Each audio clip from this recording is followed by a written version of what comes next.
Саламатсыздарбы, урматтуу биздин каналдын көрүүчүлөрү? Сиздер биздин каналда биринчи жолу болуп жатсаңыз, подписаться кнопкасын басып коюңуз, анткени биздин жаңы видеону биринчилерден болуп көрө аласыздар. Сен документ сұрап отасың ғой, блядь, на каком основании сен документ сұрап отасың менен? Кто ты такой, блядь? Сені сұрған жоқ, наушника сұрап. Охуевший тип, блядь. Пидор, блядь, конченый, блядь. Кимсің сен? Пидруга, успокойся, нормально. Кимсің сен дейм, блядь? Нормально все, успокойся. Сен кимсің нахуй менен документ сұрағыдай? Успокойся. Ты кто тут такой, блядь? Успокойся. Удостоверение есть? Тихо стой, тихо стой. Тихо стой и продай. Кто ты такой, блядь? Пока что стоишь, тихо. Какой документ тебе надо? Сейчас позвоним и... Позови нахуй, блядь, кого хочешь, позови, блядь. Не, это не, я не лишний, понял? Тихо, тихо, стой, продай. Пока что, блядь, охуел, что ли, на документ сұрағыдай менен? Тихо, я у тебя документ не спросил, во-первых. Сен, блядь, документ сұрап отасың ғой, блядь. У тебя я не спросил документ, я спросил документ на товары, понял? Ты что, блядь, на товары спросил. Блядь. Ты нормально общайся, на товары спросил, на товары, понял? На товары. На товары какой документ должно быть? Скажи, какой документ должно быть на Пока товары? стоишь, нормально стой, хорошо? Сейчас ребята с органа приедет и спросят, любой нормально стой, хорошо? Любой чакыр дейм. Любой чакыр. Чакыр нахуй. Нормально стой, продай. Чакыр нахуй любой. Если ты мужик, чакыр нахуй любой. Пидорас, блядь, конченый, блядь. Что ты? Слышь, блядь, ты что, попутал, что ли? Кого попутал? А? Чего попутал, что ли, блядь? Кого попутал? А? Чего попутал? мозговёк, блядь.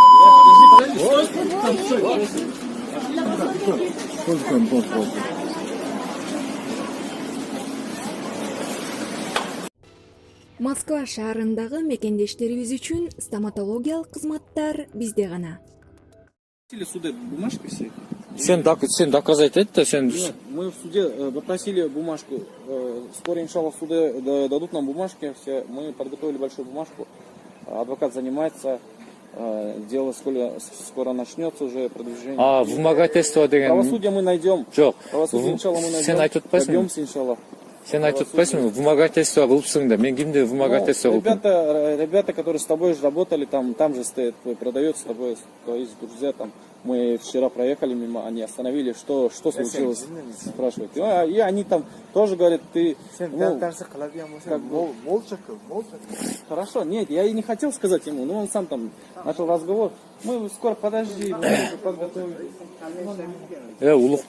Улукбек, сен хорошо, мақұл, даярдан, бирок... Я ничего не буду рассказывать, все нормально будет. Все. Ты добьешься свое, я, иншаллах, свое добьюсь, и все будет нормально, правосудие найдем, и все будет нормально.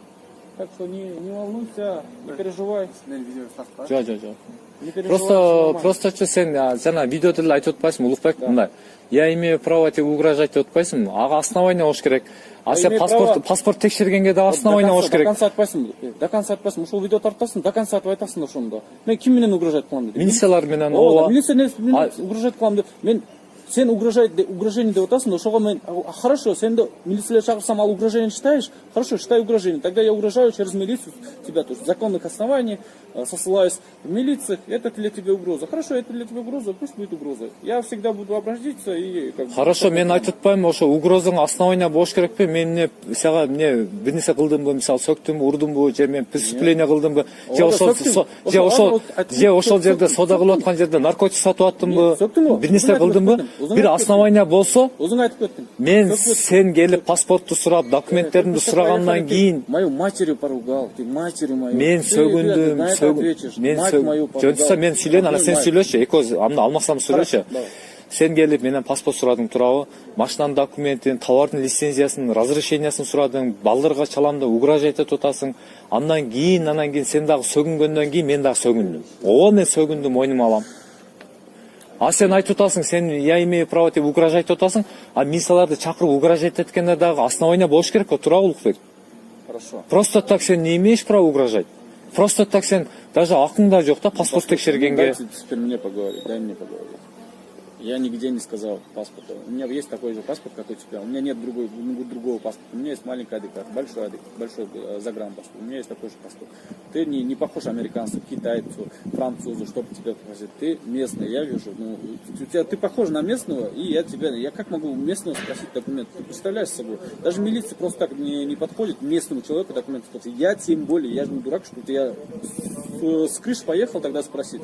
Я же вижу, что местный. Сен видеода айтқан сөзің сен даже видеода айтып отырсың ғой. Я документ попросил. На видео я дважды повторил. Я документ попросил у тебя. Из-за того, что ты сказал американский товар. Ты сказал, да, правильно? Американский товар деген жоқпын мен. Американский наушник дедин. Деген жоқпын. Наушник. Деген жоқпын. Ты сказал, 4-5 тысяч стоит. Я сказал, это оригинал стоит? Ты сказал, да, американский. Я говорю, хорошо, давай тогда. Я принципиально сказал, хорошо, тогда я принципиально куплю. Вот реально, если принципиально куплю это, хоть 4, хоть 5 тысяч куплю этот наушник, только ты мне покажи документ, что она оригинальная, она американская, она оригинальная. Покажи просто документ. Андай разговор болгон жок, Улукбек, андай разговор болгон жок. Сен келдиң, келип слышь, ты оптом продаешь дедим. Туравы? В смысле оптом? Сен бул жерде нелегально турасың. Разрешениең покажи, документин көрсөт. Это после того, ты как матом поругал меня, ты послал, ты сказал. Я когда вот документ попросил, ну хорошо, давай документ, я куплю. Ты сказал, дуй нахуй, сказал. Дуй нахуй. Потом сразу видео включил и сказал, пидор, ты дуй нахуй отсюда, сказал. Ты кто такой, у меня товар, документ спрашиваешь. Ты сказал, на какой товар, на какой документ должен быть товар? Мен ошентип айттым мен. Айттым сен менин паспортумду документ менин паспортумду. Дуй нахуй сказал. Ооба мен ошентип айттым. Лично мен ошентип айттым. Жогол дедим, ооба, дуй дедим. Ооба, дуй нахуй сказал ты. Сен паспорт сурап менин машинамдын еще товардын разрешениясын сурап атасың. Я не провокатор, ты сам провокатор. Ты провоцировал, дуй нахуй сказал, и сразу видео включил. Я понял это, ты провокатор. Ты сам провокатор здесь. Сколько людей Ты сам провокатор. Слушай, так провокация, ты сам провокатор. Ты сколько людей погубить можно, а, провокацию такой. Тебя же все знают уже, оказывается. Ты сам провокатор. Все подходит, говорит, что случилось с этим парнем, мы знаем его. Все говорят, ну как так получается? Ну нельзя провоцировать просто так. Я же тебе нормально. Ты сам провоцируешь. Я же нормально подошел. Ты сам провоцируешь. Улукбек, сен өзүң провокатор болуп атасың. Келип менен лично документini, паспортумду сурап. Зачем тебе твой паспорт? Зачем сага менин паспортум? Зачем менин лицензиям, разрешениям, товардын документи, машинанын документи? Зачем тебе? Вот конкретно на товар документы я имею право.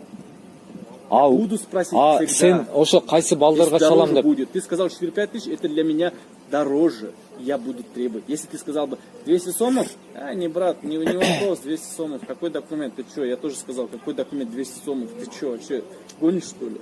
4-5 тысяч, это уже за одну наушник, это уже документ надо конкретно на то, что это оригинал и приехал с Америки и так далее, подтверждаешь, что. А вдруг ты китайский? Азыр базарга барабыз, 5000 сомдун наушниктен документ требует этесиз, хорошо? Хорошо, давай. Сен требует этесиң, алло? Конечно. Разрешение требует этесиң? Конечно, обязательно требует. Я покупаю 4-5 тысяч наушник, почему не требует документов? Ты что? Нельзя провоцировать. Я же нормально подошли, все нормально. Ты вот на видео тоже описание провокации написал, вот провоцированную. Вот, сен провокаторсың, Улукбек. Провоцируешь везде. Ну хорошо. Ты сам провоцируешь.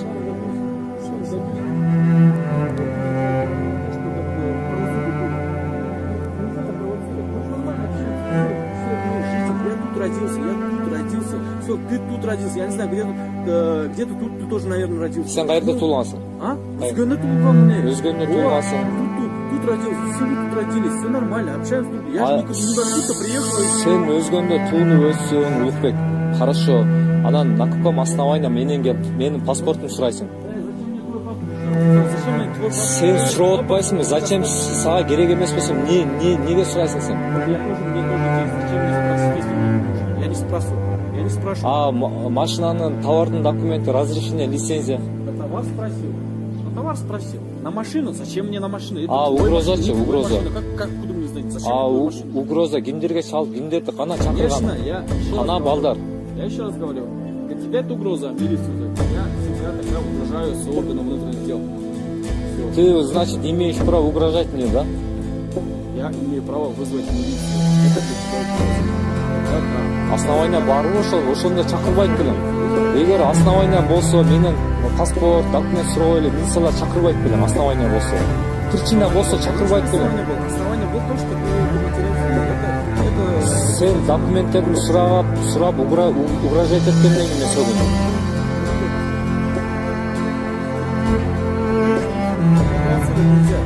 Ты сам провоцируешь. Ты сам провоцируешь.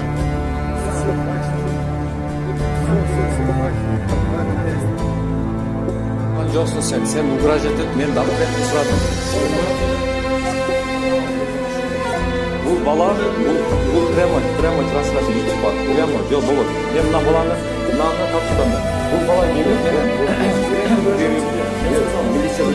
жол мүмкүн, бул общественный мүмкүн. Мекеме общественный жер да бул жер. Сиз эмне коромдоп атасыз мага? Сиз эмне коромдоп атасыз? Кимсиз сиз? Эмне ана коромдоп атасыз? Мына баланы эске түшүндүрүп атам. Бул бала преступник. 116, 119, 364 менен жабады правонарушение. Бул кандай акысы бар менен келип паспорт сураганга, машинанын документин сураганга. Неге бул телефон YouTube'да жүрөт? Демеди сүйлөгөн сөздөрү. Балдарга чалам деген угрозасы бар.